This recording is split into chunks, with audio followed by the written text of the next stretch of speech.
ये कौम 11 साल जो जनरल ज़ियाउल हक के मार्शल लॉ के थे उनका जवाब किससे पूछे? ये कौम जनरल मुशर्रफ के 9 सालों का सदारत का जवाब किससे पूछे? रुको जरा, सबर करो, बोला धक्का मुक्की नहीं करने का, आराम से लेने का। हाँ।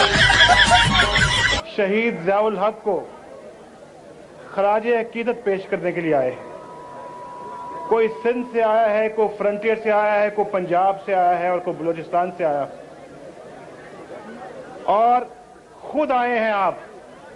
आपको सरकारी ट्रांसपोर्ट नहीं लेने की, सरकारी बसों में आए हैं या खुद आए हैं? आप खुद आए हैं जनरल ज़ियाउल हक शहीद को खराजे अकीदत पेश करने के लिए, जिसका मज़ार वो सामने, और इस मज़ार पे कोई सरकारी फंड इस्तेमाल नहीं हुआ। ये शायद 1-1.5 लाख रुपए से बना होगा, और मैं कहता हूं अच्छी बात है। एक वो मज़ार जिसके लिए हुकूमत पाकिस्तान ने आज 28 करोड़ रुपया दिया है बनाने के लिए। ज़ियाउल हक साहब ने भी कहा था कि हम रूखी सूखी खाएंगे, किसी के आगे हाथ नहीं फैलाएंगे, और मैंने भी कहा हम घास खा लेंगे लेकिन किसी के आगे हाथ नहीं फैलाएंगे।